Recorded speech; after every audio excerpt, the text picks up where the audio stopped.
സുഹൃത്തുക്കൾ നമസ്കാരം. Traders അരീനയുടെ post market റിപ്പോർട്ടിലേക്ക് എവർക്കും സ്വാഗതം. നിങ്ങളോടൊപ്പം ഞാൻ റഷീദ് തായ്ലാർ. ആദ്യമായിട്ട് വീഡിയോ കാണുന്നവരാണെങ്കിൽ ചാനൽ സബ്സ്ക്രൈബ് ചെയ്തിട്ട് സപ്പോർട്ട് ചെയ്യാൻ പ്രത്യേകം ശ്രദ്ധിക്കുക. അതുപോലെ നിങ്ങളുടെ അഭിപ്രായങ്ങൾ, നിർദ്ദേശങ്ങൾ, കമൻറ്റുകൾ, ചോദ്യങ്ങൾ എന്തോ ആട്ടെ ഈ വീഡിയോയുടെ താഴെ രേഖപ്പെടുത്തുക. ഓരോ കമൻറ്റിനും ഞാൻ മറുപടി നൽകുന്നതായിരിക്കും. അപ്പോൾ ഇന്നത്തെ പ്രധാനപ്പെട്ട ഹൈലൈറ്റ്സ് നോക്കാം എന്തൊക്കെയാണ് എന്നുള്ളത്.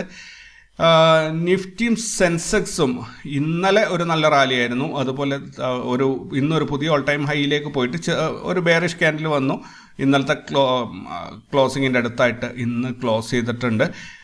ഓട്ടോ സ്റ്റോക്സ് ആണ്, ബാങ്കിങ് സ്റ്റോക്കുകളും ഓട്ടോ സ്റ്റോക്കുകളുമാണ് സൂപ്പറായിട്ട് ഇന്ന് മാർക്കറ്റിനെ വലിച്ചു കൊണ്ടുപോയത്. നോക്കാം ഇനി എങ്ങോട്ടാണ് മാർക്കറ്റ് പോകുന്നത് എന്നുള്ളത്. എനിക്ക് തോന്നുന്നു ഒരു 25,000 ഒക്കെ കടന്ന് മാർക്കറ്റ് കയറി പോകുന്നതാണ് തോന്നുന്നത്. കാരണം ആ രീതിയിലുള്ള പവറാണ് മാർക്കറ്റിൽ കാണാൻ, പ്രത്യേകിച്ച് നിഫ്റ്റിയിൽ കാണാൻ സാധിക്കുന്നത്. ദെൻ സെബിയുടെ ഇത് ഏറ്റവും നമ്മളെ ബാധിക്കുന്ന ഒരു വിഷയമാണ്. 30% ടാക്സ് എന്നുള്ളത് ഒരു ഡിസ്കഷൻ ആയിരുന്നു എങ്കിൽ ഇവിടെ ഒരു നിർദ്ദേശം, ഒരു കൺഫേംഡ് ആയിട്ടുള്ള ഒരു ഇൻസ്ട്രക്ഷൻ തന്നെ വന്നിട്ടുണ്ട് സെബിയുടെ ഭാഗത്തു നിന്ന്. അപ്പോൾ നോർമലി ഇതിൻ്റെ ഒരു ഔട്ട്കം അല്ലെങ്കിൽ അതിൻ്റെ ഒരു എഫക്റ്റ് എന്തായിരിക്കും, നമ്മളെ സംബന്ധിച്ചിടത്തോളം നമുക്ക് ഇൻട്രാഡേയിൽ F&O ട്രേഡിങ്ങിനുള്ള ചാർജ് വർദ്ധിക്കും. അപ്പോൾ 30% ടാക്സും പ്ലസ് ചാർജ് വർധനവുണ്ടെങ്കിൽ വലിയൊരു പ്രശ്നം തന്നെ ആയിരിക്കും ഓപ്ഷൻ ട്രേഡേഴ്സിനെ സംബന്ധിച്ചിടത്തോളം. കാരണം അത്രമാത്രമുള്ള ഹെവി പ്രോഫിറ്റ് ഉണ്ടാക്കുന്ന ആൾക്കാരുണ്ട്, ഇല്ല എന്നല്ല. പക്ഷേ ഒട്ടുമിക്ക ആൾക്കാർ ഒരു ശരാശരി പ്രോഫിറ്റിൽ പോകുന്ന, കൂടുതൽ പേരും ലോസ് ഉണ്ടാക്കുന്നവരൊക്കെയാണ്. ലോസ് ഉണ്ടാക്കുന്നവർക്ക് ഒരു ഇട്ടടിയാവും ഈ ചാർജ് വർധന. ടാക്സ് പ്രോഫിറ്റിന് അഗെയിൻസ്റ്റ് ആണ് ടാക്സ് പറഞ്ഞിട്ടുണ്ടായിരുന്നത്. പക്ഷേ ബ്രോക്കറേജ് എന്നത് ലോസ് ആയാലും പ്രോഫിറ്റ് ആയാലും ബ്രോക്കറേജ് കൊടുക്കൽ നിർബന്ധമാണ്. ഇതൊരു എന്താ പറയുക, കോസ്റ്റ് ഓഫ് ഡൂയിങ് ബിസിനസ് എന്ന രീതിയിൽ നമുക്ക് അത് ചെയ്യണമെങ്കിൽ ഈ പൈസ കൊടുത്തേ മതിയാവുള്ളൂ. അപ്പോൾ ബ്രോക്കറേജ് വർദ്ധിപ്പിക്കുക എന്ന് പറഞ്ഞാൽ സ്വാഭാവികമായിട്ടും നഷ്ടമുള്ളവന് ഒന്നുകൂടി നഷ്ടം കൂടും, പ്രോഫിറ്റ് ഉള്ളവന് അവൻ്റെ പ്രോഫിറ്റ് കുറയുകയും ചെയ്യും. ഇതാണ് അവസ്ഥ വരാൻ പോകുന്നത്. അപ്പോൾ ഇന്ന് സരോദയുടെ നിതിൻ കാമത്തിൻ്റെ ഒരു വ്ളോഗ് ഉണ്ടായിരുന്നു. അദ്ദേഹം പറഞ്ഞത് ഇങ്ങനെയാണെങ്കിൽ F&O ട്രേഡിൽ ചാർജ് വർദ്ധിപ്പിക്കേണ്ടി വരും എന്നാണ്. തീർച്ചയായിട്ടും സെബിയുടെ ഇൻസ്ട്രക്ഷൻ ഒക്ടോബർ 1 മുതൽ ഇത് യൂണിഫോം ചാർജസ് എല്ലാ ബ്രോക്കേഴ്സും ഒരുപോലെ ചാർജ് ചെയ്യണം എന്നാണ്. സ്വാഭാവികമായിട്ടും അപ്പോൾ ഇവർ ചാർജ് വർദ്ധിപ്പിക്കുകയും ചെയ്യും. അപ്പോൾ നമ്മൾ അനുഭവിക്കാൻ തയ്യാറായിട്ടിരിക്കുക എന്നേ ഉള്ളൂ. ബ്രോക്കറേജ് ഫേംസിൻ്റെ സ്റ്റോക്കുകൾ എല്ലാം തന്നെ ഇന്ന് 6% ഇടിഞ്ഞത്. ഈ സെബിയുടെ ഈ ഒരു ഇൻസ്ട്രക്ഷൻ വന്നതോടുകൂടി ബ്രോക്കറേജ് ഫേംസിൻ്റെ സ്റ്റോക്കുകൾ ഇടിഞ്ഞ് താഴെ പോയി. 6% ഇടിഞ്ഞു പോയി. രൂപയുടെ മൂല്യം ഇന്ന് 6 പൈസയാണ് ഇടിഞ്ഞത്. 83 രൂപ 50 പൈസയോളമാണ് ഇന്നത്തെ US ഡോളറിൻ്റെ നിരക്ക് എത്തിയിരിക്കുന്നത്. ഏഞ്ചൽ വൺ ബ്രോക്കറേജ് കമ്പനിയാണ്. 9% അവരുടെ സ്റ്റോക്ക് ഇന്ന് ഇടിഞ്ഞത്. സെബിയുടെ ഈ ഒരു ഇൻസ്ട്രക്ഷൻ വന്നതോടുകൂടിയാണ്. DCX സിസ്റ്റംസ് 13% ഒരു റാലിയാണ് ഇന്ന് രേഖപ്പെടുത്തിയത്. 52 വീക്സ് ഹൈ, ഒരു വർഷത്തെ അല്ലെങ്കിൽ 12 മാസത്തെ ഒരു ഹൈ ഹിറ്റ് ചെയ്തിട്ടുണ്ട്. 1250 കോടി രൂപയുടെ ഒരു ഓർഡർ L&Tയിൽ നിന്ന് അവർക്ക് കിട്ടിയതാണ് ഈ ഒരു കുതിച്ചു പായലിന് കാരണമായത്. L&T ഇന്ന് 3% വർദ്ധിച്ചിട്ടുണ്ട്. അവർക്ക് സൗദി അറേബ്യയിലുള്ള അരാംകോ എന്ന കമ്പനിയിൽ നിന്ന് $4 ബില്യൺ ഒരു പ്രോജക്റ്റ് കിട്ടി എന്നുള്ളതാണ് അതിന് കാരണം. TD പവർ സിസ്റ്റംസ് ഇന്ന് 3% ഒരു റാലി രേഖപ്പെടുത്തി. അവർക്ക് $9 മില്യൺ ഒരു ഓർഡർ USA നിന്നും കിട്ടിയിട്ടുണ്ട്. അതുകൊണ്ട് ആ കമ്പനിയുടെ സ്റ്റോക്കും നല്ല രീതിയിൽ കയറിപ്പോയിട്ടുണ്ട്. വെൽസ്പൺ സ്പെഷ്യാലിറ്റി സൊല്യൂഷൻസ് ഇന്ന് 5% വർധനവ് രേഖപ്പെടുത്തി. ആ കമ്പനിക്ക് 117 കോടി രൂപയുടെ ഒരു ഓർഡർ കിട്ടിയതാണ് ഇതിന് പ്രധാനപ്പെട്ട കാരണം. NMDC ഇന്ന് 3% ഇടിവ് രേഖപ്പെടുത്തി. ഇരുമ്പ് അയിരിൻ്റെ വില ഒരു ടണ്ണിന് 500 രൂപ വെച്ചിട്ട് സപ്ലയർ വർദ്ധിപ്പിച്ചതാണ് ഈ ഒരു സ്റ്റോക്കിൻ്റെ ഇടിവിന് കാരണമായത്. ആ ന്യൂസ് പുറത്തു വന്നതോടുകൂടി സ്റ്റോക്ക് ഇടിയുകയായിരുന്നു. സോം ഡിസ്റ്റിലറീസ്, ഈ കമ്പനി എത്ര പേർക്ക് ഓർമ്മയുണ്ട് എന്നറിയില്ല. കാരണം ബാലവേല അല്ലെങ്കിൽ ചൈൽഡ് ലേബറിന് വേണ്ടിയിട്ട് ചൈൽഡ് ലേബർ പിടിക്കപ്പെട്ടതോടുകൂടി ലൈസൻസ് സസ്പെൻഡ് ചെയ്യപ്പെട്ട ഒരു ഡിസ്റ്റിലറിയാണ് ഇത്, സോം ഡിസ്റ്റിലറി. ഇന്ന് മധ്യപ്രദേശ് ഹൈക്കോർട്ട് ഇവരുടെ ലൈസൻസ് സസ്പെൻഡ് ചെയ്ത ആ ഉത്തരവിനെ സ്റ്റേ ചെയ്തിട്ടുണ്ട്. സോ അവർക്ക് ലൈസൻസ് തിരിച്ചു കിട്ടിയതുപോലെ തന്നെയാണത്. അപ്പോൾ ആ ന്യൂസ് വന്നതോടുകൂടി ഈ കമ്പനിയുടെ സ്റ്റോക്ക് 4% കുതിച്ച് കയറിപ്പോയിട്ടുണ്ട്. ദെൻ ഈ ഒരു വൈകുന്നേരത്തിൽ ഇത്രയും ഹൈലൈറ്റ്സ് ആണ് ഞാൻ നോട്ട് ചെയ്ത് വെച്ചിട്ടുള്ളത്. ഇനി നമുക്ക് ഗ്ലോബൽ മാർക്കറ്റ് നോക്കുകയാണെങ്കിൽ US മാർക്കറ്റിൽ ഒരു സമ്മിശ്ര പ്രതികരണമാണ്. കൃത്യമായിട്ടും മുകളിലോട്ടോ താഴോട്ടോ എന്ന് പറയാറായിട്ടില്ല. പ്രത്യേകിച്ച് മാർക്കറ്റ് ഇപ്പോൾ ജസ്റ്റ് ഓപ്പൺ ആയിട്ട് ഒരു കുറച്ച് നേരം ആയതേ ഉള്ളൂ. യൂറോപ്യൻ മാർക്കറ്റിലേക്ക് വരികയാണെങ്കിൽ ക്ലിയർലി ബെയറിഷ് ആയിട്ടാണ് പോയിക്കൊണ്ടിരിക്കുന്നത്. ഏഷ്യൻ മാർക്കറ്റിലാണെങ്കിൽ ബുള്ളിഷ് മോഡാണ്. ഗിഫ്റ്റ് നിഫ്റ്റി ഇപ്പോൾ ട്രേഡ് ചെയ്യുന്നത് 24,299 54 പോയിന്റ് ഗ്രീനിലാണ് ഇപ്പോൾ പോയിക്കൊണ്ടിരിക്കുന്നത്. നിക്കി ആണെങ്കിൽ 443 പോയിന്റാണ്. ഹാങ്സങ് 50 പോയിന്റ് ഗ്രീനിലാണ്. എന്തായാലും ഏഷ്യൻ മാർക്കറ്റ് നല്ല രീതിയിൽ ഗ്രീനാണ്. ഇനി ഇന്ത്യൻ മാർക്കറ്റിലേക്ക് വരികയാണെങ്കിൽ നിഫ്റ്റി 87 പോയിന്റിന്റെ ഗ്യാപ്പ് അപ്പ് ഓപ്പണിംഗ് ആണ് ഇന്ന് കിട്ടിയത്. 180 പോയിന്റിന്റെ അപ്പ് ഡൗൺ മൂവ്മെന്റ് അഥവാ 0.74% ഒരു ഇൻട്രാഡേ മൂവ്മെന്റ് ആണ് ഇന്ന് കിട്ടിയത്. ഇന്ന് ഓപ്പണായ 24,229 നിന്ന് 104 പോയിന്റ് നഷ്ടത്തിൽ 24,124 മാർക്കറ്റ് ക്ലോസ് ചെയ്തിരിക്കുന്നത്. നിഫ്റ്റി 50 50 സ്റ്റോക്കുകളിൽ 20 ലാഭത്തിലും 30 നഷ്ടത്തിലുമാണ് ക്ലോസ് ചെയ്തിരിക്കുന്നത്. ലാഭം ഉണ്ടാക്കിയതിൽ പ്രധാനപ്പെട്ട കമ്പനികൾ നോക്കുകയാണെങ്കിൽ LT, വിപ്രോ, ഇൻഫി, ടാറ്റ കൺസ്യൂമർ ഈ സ്റ്റോക്കുകളാണ് പ്രധാനമായിട്ടും ഇന്ന് ലാഭം ഉണ്ടാക്കിയത്. നഷ്ടം ഉണ്ടാക്കിയ കമ്പനികളിൽ Kotak bank, Bharti Airtel, Tata motors, IndusInd bank ഈ സ്റ്റോക്കുകളാണ് പ്രധാനമായിട്ടും നഷ്ടവും ഉണ്ടാക്കിയത്. നിഫ്റ്റിയിൽ കഴിഞ്ഞ 5 ട്രേഡിംഗ് ഡേയ്സ് കൊണ്ട് 742 പോയിന്റിൻ്റെ ഒരു മുന്നേറ്റമാണ് രേഖപ്പെടുത്തിയത്. ഈ മാസത്തിൽ, അതായത് ജൂലൈ മാസത്തിൽ ഇതുവരെയായിട്ട് 131 പോയിന്റിൻ്റെ ഒരു മുന്നേറ്റമാണ് കിട്ടിയത്. ഇന്ത്യ വിക്സ് ഇന്ന് 1.37% കുറഞ്ഞിട്ട് 13.64 ക്ലോസ് ചെയ്തിരിക്കുന്നത്. നിഫ്റ്റിയിൽ CPR നോർമൽ CPR ആയിരുന്നു. അതുപോലെ പ്രൈസ് ആക്ഷൻ ഇന്ന് CPRനെ ക്രോസ് ചെയ്തിട്ടുണ്ട്. ദെൻ മറ്റ് ഇൻഡെക്സുകൾ നോക്കുകയാണെങ്കിൽ ബാങ്ക് നിഫ്റ്റി 625 പോയിന്റ് നഷ്ടത്തിൽ 52,168 ക്ലോസ് ചെയ്തു. ഫിൻ നിഫ്റ്റി 231 പോയിന്റ് നഷ്ടത്തിൽ 23,733 ക്ലോസ് ചെയ്തു. സെൻസെക്സ് 398 പോയിന്റ് നഷ്ടത്തിൽ 79,441 ക്ലോസ് ചെയ്തു. മിഡ് ക്യാപ്പ് 91 പോയിന്റ് നഷ്ടത്തിൽ 12,217 ക്ലോസ് ചെയ്തു. എന്തായാലും എല്ലാ ഇൻഡെക്സുകളും ഇന്ന് നെഗറ്റീവിലാണ് ക്ലോസ് ചെയ്തിട്ടുള്ളത്. ക്രൂഡ് ഓയിലിൻ്റെ പ്രൈസിലേക്ക് വരികയാണെങ്കിൽ ക്രൂഡ് ഓയിലിൻ്റെ പ്രൈസ് $84.2 വർദ്ധിച്ചിട്ടുണ്ട്. ഗോൾഡ് റേറ്റ് മാറ്റമില്ലാതെ തുടരുന്നു. $2,328 ഗോൾഡിൻ്റെ റേറ്റ്. USD INR റേറ്റ് നോക്കുകയാണെങ്കിൽ 83 രൂപ 50 പൈസയാണ് ഒരു $1 ഇന്നത്തെ വിനിമയ നിരക്ക്.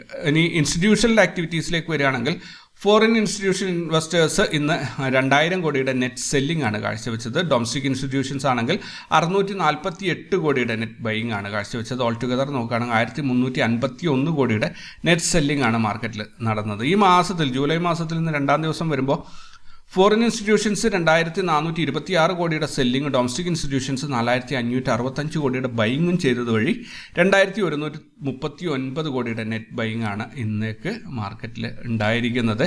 ദെൻ പ്രധാനപ്പെട്ട സെക്ടറുകളിലേക്ക് നോക്കുകയാണെങ്കിൽ നിഫ്റ്റി IT ഇന്ന് 1.17% ഹയസ്റ്റ് പ്രോഫിറ്റ് രേഖപ്പെടുത്തി. Nifty metal, Nifty fin services, auto, bank, FMCG, private bank, PSU bank തുടങ്ങിയ സ്റ്റോക്കുകളൊക്കെ തന്നെ തുടങ്ങിയ സെക്ടറുകളെല്ലാം തന്നെ നഷ്ടത്തിലാണ് ക്ലോസ് ചെയ്തത്. ETF വരികയാണെങ്കിൽ ITBs ഇന്ന് 1.25% ഹയസ്റ്റ് പ്രോഫിറ്റിന് രേഖപ്പെടുത്തി. Nifty bees, IT bees, pharma bees, gold bees ഇത്രയും ബീസ് മാത്രമാണ് ഇന്ന് പ്രോഫിറ്റിൽ അവസാനിച്ചിട്ടുള്ളത്. ഓട്ടോ ബീസും ബാങ്ക് ബീസും ഇന്ന് നെഗറ്റീവിലാണ് ക്ലോസ് ചെയ്തിട്ടുള്ളത്.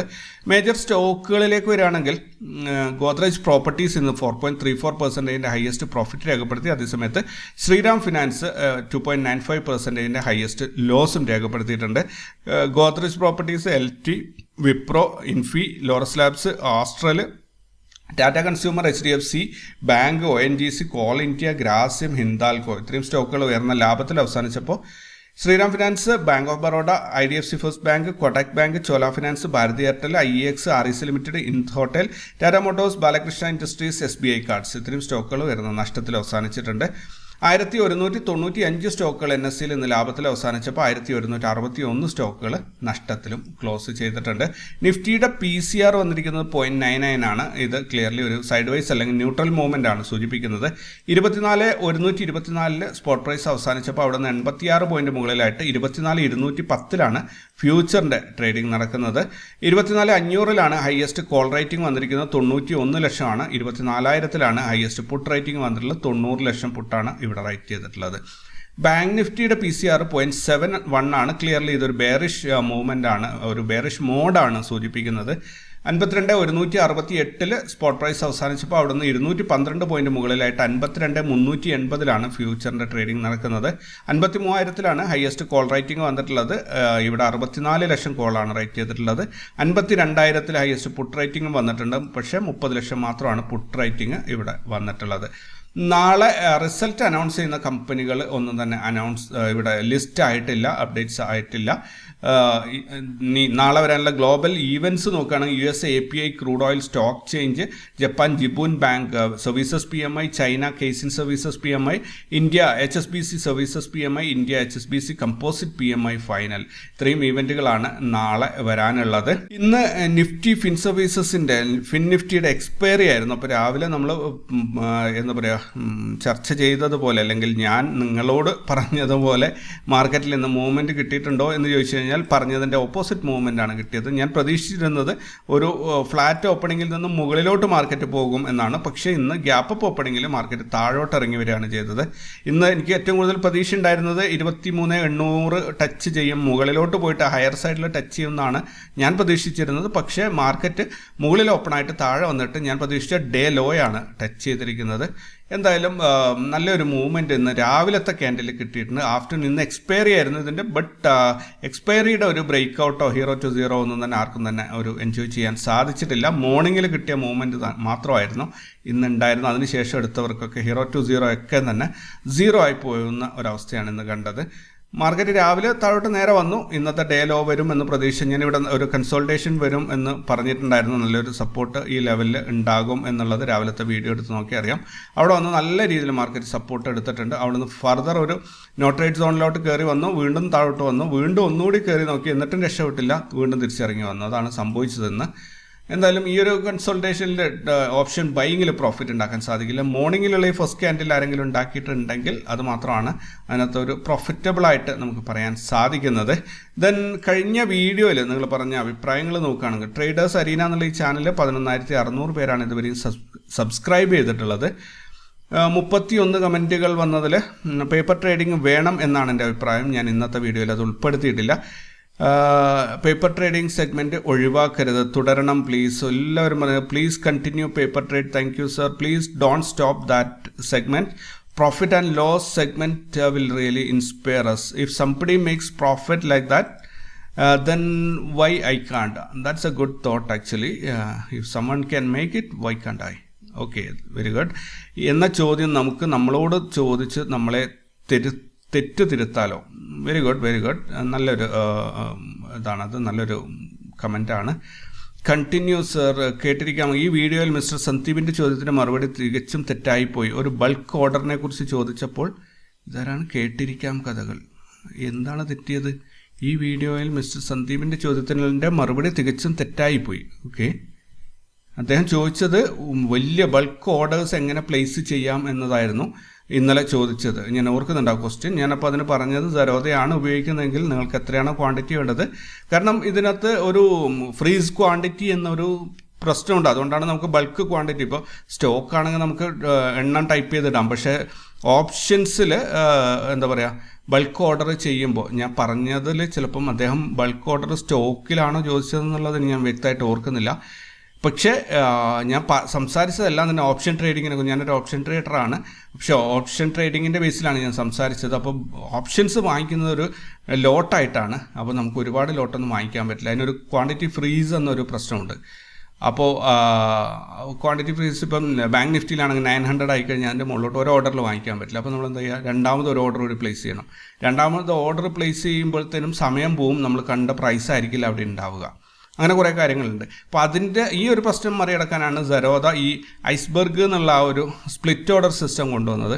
നമുക്ക് 5000 ക്വാണ്ടിറ്റി വേണമെന്നുണ്ടെങ്കിൽ 5000 ക്വാണ്ടിറ്റി അടിച്ചു കൊടുത്തിട്ട് അതിനകത്ത് ഒരു 6 ലെഗും കൊടുത്താൽ അത് 5000 ഡിവൈഡഡ് ബൈ 6 എത്രയാണ് കിട്ടുന്നത് അത്രയും ക്വാണ്ടിറ്റി വെച്ച് അത് വാങ്ങിച്ചു 6 ഓർഡറായിട്ട് അത് വാങ്ങിക്കും. അങ്ങനെ അതാണ് ഐസ്ബർഗ്. അതിലെന്താണ് തെറ്റുള്ളത്? ഈ വീഡിയോയിൽ മിസ്റ്റർ സന്ദീപിൻ്റെ ചോദ്യം തീർച്ചയായും തെറ്റായി പോയി. ഒരു ബൾക്ക് ഓർഡറിനെ കുറിച്ച് ചോദിച്ചപ്പോൾ അതിൻ്റെ ദോഷ ഫലങ്ങളെക്കുറിച്ച് ഒന്നും പറഞ്ഞു കൊടുത്തില്ല. അദ്ദേഹം ദോഷഫലങ്ങളെക്കുറിച്ചൊന്നും, അദ്ദേഹം ഒരു നല്ല ട്രേഡർ ആയിരിക്കാം, അദ്ദേഹം ഫേസ് ചെയ്യുന്ന ഒരു പ്രശ്നമാണ് എന്നോട് ചോദിച്ചത്. വലിയ ക്വാണ്ടിറ്റി ഓർഡർ ചെയ്യാൻ പറ്റുന്നത് എൻ്റെ അനുഭവത്തിൽ നിന്നും പറഞ്ഞതാണ്. ഒന്ന് വിവരിക്കാൻ കഴിഞ്ഞാൽ ചിലപ്പോൾ പ്രയോജനപ്പെട്ടേക്കാം. നല്ല രീതിയിൽ ഉൾക്കൊള്ളുക. തീർച്ചയായിട്ടും നല്ല രീതിയിൽ എടുക്കുന്നു. പക്ഷേ ഇതിൽ എന്താണ് ഞാൻ പറഞ്ഞത്? തെറ്റിയത് എന്താണ്? തെറ്റല്ല, ഞാൻ നിങ്ങൾ പറഞ്ഞ ആ പോയിന്റിൻ്റെ അടിസ്ഥാനത്തിലാണെങ്കിൽ അതിനകത്തൊരു പറയേണ്ട ഒരു കാര്യം വിട്ടുപോയി എന്നത് ഞാൻ സംഭവിക്കുന്നു. കാരണം അതിലങ്ങനെ ഒരു പ്രശ്നമുണ്ട്. അതായത് വലിയ ഓർഡർ എടുത്തിട്ട് പെട്ടെന്ന് ട്രേഡ് റിവേഴ്സ് വന്നു കഴിഞ്ഞാൽ വലിയ ലോസ് വരും എന്നൊക്കെയുള്ള കാര്യങ്ങൾ ഞാൻ അവിടെ പറയണം എന്നാണ് ഇദ്ദേഹം ഉദ്ദേശിച്ചത്. തീർച്ചയായിട്ടും ഞാനത് പറഞ്ഞിട്ടില്ല. അത് അദ്ദേഹം ചോദിച്ചില്ല എന്നുള്ളതാണ് എൻ്റെ പ്രധാനം. അദ്ദേഹം ചോദിച്ചത് എങ്ങനെയാണ് വലിയ ക്വാണ്ടിറ്റി എടുക്കുക എന്നുള്ളത്. അപ്പം ഓപ്ഷൻ ട്രേഡറിൻ്റെ വ്യൂ പോയിന്റിൽ നിന്നിട്ടാണ് ഞാൻ മറുപടി പറഞ്ഞിട്ടുള്ളത്. ചിലപ്പോൾ അദ്ദേഹം സ്റ്റോക്കിനെ കുറിച്ചാണ് ചോദിച്ചിട്ടുണ്ടെങ്കിൽ ഞാൻ ഈ പറഞ്ഞതിൽ അദ്ദേഹത്തിന് കൺഫ്യൂസ് ആയിട്ടുണ്ടാവും. എന്തായാലും മിസ്റ്റർ സന്ദീപ് ഒന്നുകൂടി നിങ്ങളുടെ ആ ചോദ്യം വിശദീകരിച്ചാൽ നല്ലതായിരുന്നു. Then continue paper trading. എല്ലാവരും പേപ്പർ ട്രേഡ് കണ്ടിന്യൂ ചെയ്യാനാണ് പറയുന്നത്. പേപ്പർ ട്രേഡിംഗ് സിസ്റ്റം സെഗ്മെൻറ്റ്സ് തുടരണം. തീർച്ചയായിട്ടും പേപ്പർ ട്രേഡിംഗ് തുടരണം. Very good decision. ഇതാണ് സെബാസ്റ്റ്യൻ പൈനേൽ. അദ്ദേഹം പറഞ്ഞിരിക്കുന്നത് നിർത്തിയത് നല്ലൊരു തീരുമാനമാണ് എന്നുള്ളത്. ഈ പേപ്പർ ട്രേഡിംഗ് നിർത്താൻ കാരണം ചിലപ്പോൾ ഒരു സർപ്രൈസുമായിട്ട് എനിക്ക് തിരിച്ചു വരാൻ പറ്റുമോ എന്ന ഒരു കാര്യം ആലോചിച്ചുകൊണ്ടാണ്. കാരണം റിയൽ ട്രേഡിൻ്റെ സ്ക്രീൻഷോട്ട് ഷെയർ ചെയ്യാനുള്ള ഒരു ചിന്തയിലാണ് ഞാനുള്ളത്. സോ അത് പറ്റുന്നുണ്ടെങ്കിൽ തീർച്ചയായിട്ടും ഞാൻ ആ റിയൽ ട്രേഡിൻ്റെ സ്ക്രീൻഷോട്ട് ആയിരിക്കും നിങ്ങൾക്കായിട്ട് ഇനി ഷെയർ ചെയ്യാൻ പോകുന്നത്. ഇന്ന് ഞാൻ ഉൾപ്പെടുത്തിയിട്ടില്ല ഈ പേപ്പർ ട്രേഡിൻ്റെത്. അപ്പോൾ ദെൻ പേപ്പർ ട്രേഡിംഗ് വിശദീകരണം ഒഴിവാക്കിയാലും സ്ക്രീൻഷോട്ടെങ്കിലും ഉൾപ്പെടുത്തണം. ഓക്കെ, അത് ഞാൻ നാളെ മുതൽ ശ്രമിക്കാം. നീഡ് പേപ്പർ ട്രേഡ് സെഗ്മെൻറ്റ് എല്ലാവരും അത് വേണമെന്നാണ് പറഞ്ഞിട്ടുള്ളത്. തീർച്ചയായിട്ടും പേപ്പർ ട്രേഡ് അല്ലെങ്കിൽ റിയൽ ട്രേഡ് ആയാലും ഞാൻ തിരിച്ചു കൊണ്ടുവരാൻ പരമാവധി ശ്രമിക്കാം. പേപ്പർ ട്രേഡ് കംപ്ലീറ്റ്ലി സ്കിപ്പ് ചെയ്യാതെ പ്രോഫിറ്റ് ആണോ ലോസ് ആണോ എന്ന് പറഞ്ഞാൽ ഓക്കെയാണ്. ഇന്ന് ഞങ്ങൾ പ്രോഫിറ്റിലാണ് അവസാനിച്ചിട്ടുള്ളത്. ഏകദേശം എനിക്ക് തോന്നുന്നു 2.5% പ്രോഫിറ്റിലാണ് ഇന്ന് ഞങ്ങൾ അവസാനിച്ചിട്ടുള്ളത്. കണ്ടിന്യൂ പേപ്പർ ട്രേഡിംഗ് വേണം എന്നാണ് അഭിപ്രായം. എല്ലാവരും പറഞ്ഞിരിക്കുന്നത് വേണം എന്നാണ്. 1-2 പേര് മാത്രമാണ് അത് ഒഴിവാക്കിയാൽ കുഴപ്പമില്ല എന്ന രീതിയിൽ പറഞ്ഞിരിക്കുന്നത്. ഇനി ഇന്ന് രാവിലത്തെ ഒരു പ്രീ മാർക്കറ്റ് റിപ്പോർട്ട് നോക്കുകയാണെങ്കിൽ 617 പേര് മാത്രമാണ്. ഇപ്പോൾ വീഡിയോസ് കാണുന്ന ആൾക്കാരുടെ എണ്ണയൊക്കെ കുറവാണ്. എന്തായാലും കുഴപ്പമില്ല, കാണുന്നവർക്ക് ഉപകാരപ്പെടുക എന്നുള്ളതാണ് എൻ്റെ ഒരു ലക്ഷ്യം. സോ ഓക്കെ, ഇവിടെ റഹ്മാൻ 100 അബ്ദു. ഓക്കെ, മുട്ടയിൽ നിന്നും വിരിഞ്ഞു വരുന്ന കുട്ടികൾക്ക് മാത്രമേ മുലപ്പാൽ എന്ന പോലെ പേപ്പർ ട്രേഡിംഗ് യൂസ് ആവുകയുള്ളൂ. കുട്ടികൾ മുട്ടയിൽ ഇഴഞ്ഞു തുടങ്ങുമ്പോൾ മുതൽ പേപ്പർ ട്രേഡിംഗ് കീറിക്കളഞ്ഞ് റിയൽ ട്രേഡിംഗ് ചെയ്യണം ഒരു പരിധി വരെ. ഓക്കെ, ഈ പേപ്പർ ട്രേഡ് എന്ന് പറഞ്ഞാൽ വേസ്റ്റ് ഓഫ് ടൈം എന്ന് മാത്രമേ ഞാൻ പറയുള്ളൂ. പേപ്പർ ട്രേഡിങ് ഒരു ഇമോഷനും ഇല്ലാത്തൊരു പരിപാടിയാണ്. ഇവിടെ ഞാൻ കാണിക്കുന്നത് എന്താ പറയുക, റിയലി അത് കംപ്ലീറ്റ്ലി പേപ്പർ ട്രേഡ് ആണ് എന്ന് പറയാൻ പറ്റില്ല. എന്നാലും അത് പേപ്പർ ട്രേഡ് എന്ന രീതിയിലാണ് ഞാൻ കാണിക്കാറുള്ളത്. ഓക്കെ, സെറോദ ഇപ്പോൾ ബാഡ്. എന്തുകൊണ്ടാണെന്നറിയില്ല അദ്ദേഹം അങ്ങനെ പറഞ്ഞത്. എനിവേ, ഒരുപാട് ഹെവി ഹിഡൻ ചാർജസ് എന്നാണ് അദ്ദേഹത്തിൻ്റെ അടുത്ത് അതിനൊരു റിപ്ലൈ കണ്ടിരിക്കുന്നത്. ഓക്കെ, അതിനെക്കുറിച്ച് എനിക്ക് വ്യക്തമായിട്ട് അറിയില്ല. ഞാൻ സെറോദ ഉപയോഗിച്ച് തന്നെയാണ് ട്രേഡ് ചെയ്യുന്നത്. എനിക്ക് അങ്ങനെ ഒരു പ്രശ്നം ഫീൽ ചെയ്തിട്ടില്ല. So what ever it is, നമുക്ക് കൂടുതൽ വിശേഷങ്ങളും വാർത്തകളൊക്കെ ആയിട്ട് നാളെ രാവിലെ കണ്ടുമുട്ടാം. അതുവരേക്കും എല്ലാവരോടും ഗുഡ് നൈറ്റ്.